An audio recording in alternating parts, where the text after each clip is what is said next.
the forward thrust of America that he began. The one man who knew more about this government than any other person was there and became president. In legislative terms, he'd been in Washington since 1931, so he had a practical knowledge of events. And he was always on the phone, and he would be after a chairman. Let's get that bill out of there. Come on, we ought to get it out by tomorrow. He knew the process so darn well.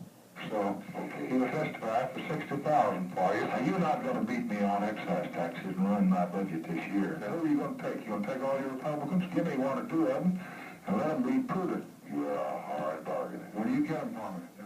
And he just had constantly a sense of urgency. First, Kennedy's tax cut, the new economics, which he got through, and some of those bills that were languishing, and then the Civil Rights Bill was a monument. We believe that all men are created equal, yet many are denied equal treatment. The purpose of this law is simple. It does not restrict the freedom of any American. It does say that there are those who are equal before God shall now also be equal in the polling booths, in the classrooms, in the factories, and in hotels and restaurants and movie theaters, and other places that provide service to the public. He never lost that idea. We've got to do something better for the folks at the bottom of the economic ladder. And this administration today, here and now, declares unconditional war on poverty in America.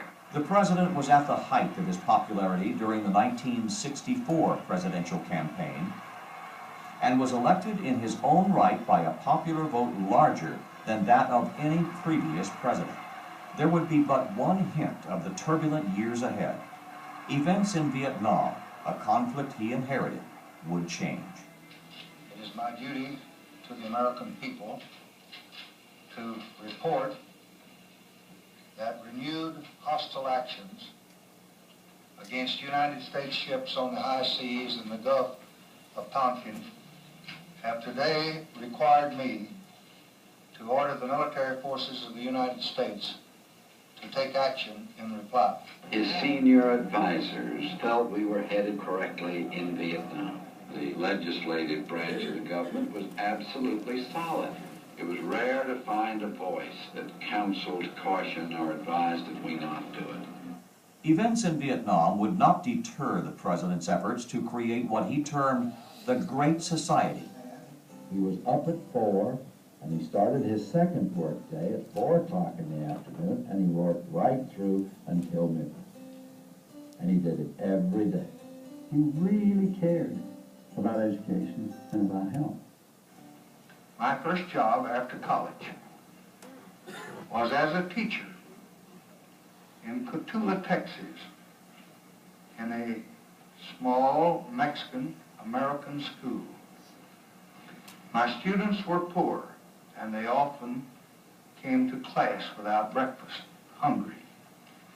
I often walked home late in the afternoon after the classes were finished, wishing there was more that I could do. But all I knew was to teach them the little that I knew. I never thought then, in 1928, that I would be standing here in 1965.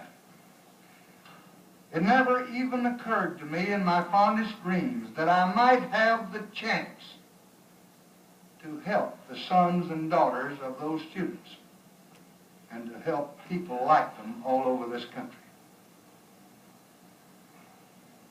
But now I do have that chance. And I'll let you in on a secret. I mean to use it. Lyndon Johnson produced a flood of legislation which would change many aspects of American life. Over 200 bills that you would consider to be